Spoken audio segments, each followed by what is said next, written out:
reporter for today. Live in Cebu Technological University, main campus, Cebu, Philippines. Headlines: the educational system in China, the similarities and differences of education system in China from Philippines. Go. For the report from China, Anjelyn Garcia coming. Good evening, people in the Philippines. I am Anjelyn Garcia, your reporter for this evening, live here in China.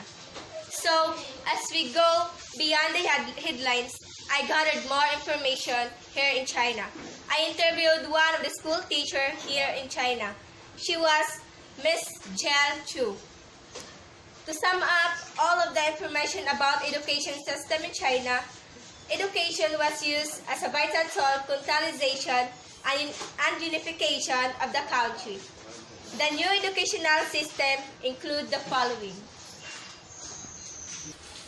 So here, the educational system in China. 6 years of primary education, 3 years of junior middle school, and 3 years of senior middle school. 6 years in university, and lastly, a variety of technical and vocational schools. China is the world's most populous country. Preschool age start 4 to 6 years, duration 3 years old. As we all know that China was known as the world's most populous country. The primary education in China start age 6 to 12, duration 5 to 6 years. Zhongkao means locally administered entrance exam for students who wish to continue.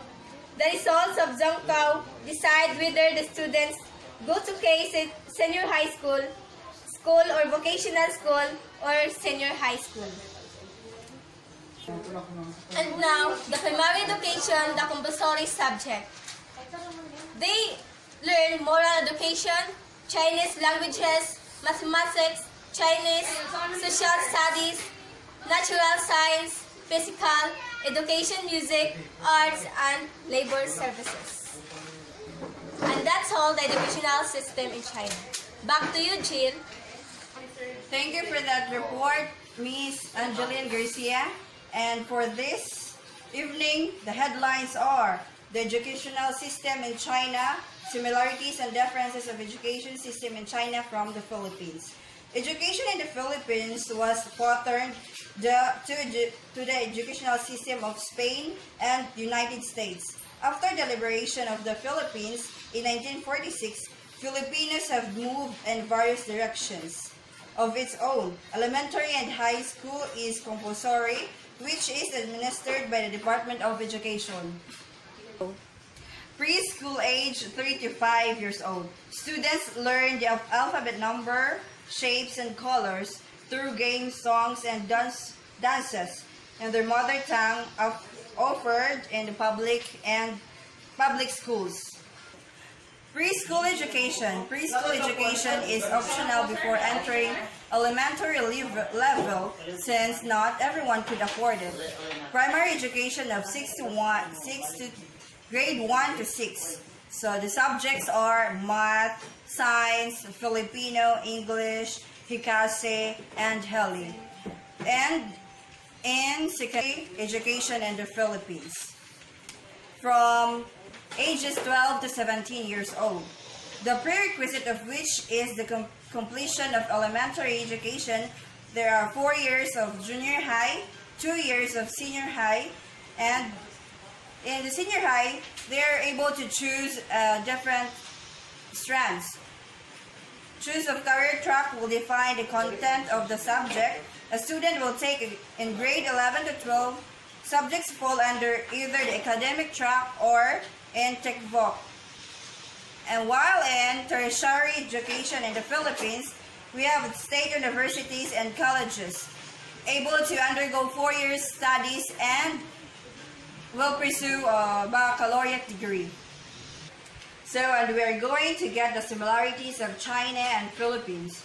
So we're going to state it. The government provides primary education for 6 years, starting at 6 years or 7, followed by 6 years of secondary education for ages 12 to 18. It also created a special fund to improve conditions in China basics education years for new construction, expansion, and the rebuilding of run-down structures of school.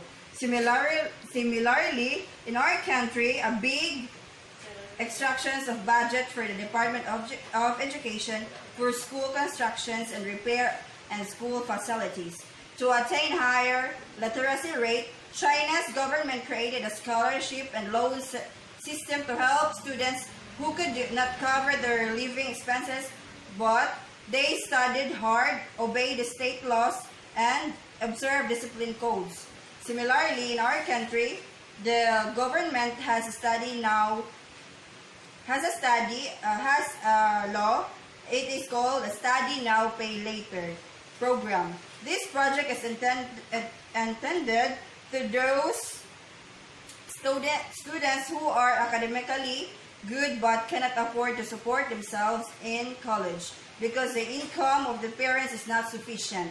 The program of the government benefits a lot of Filipino students to pursue their students in college. This is Buenaflor, and I'm your reporter for today, signing off.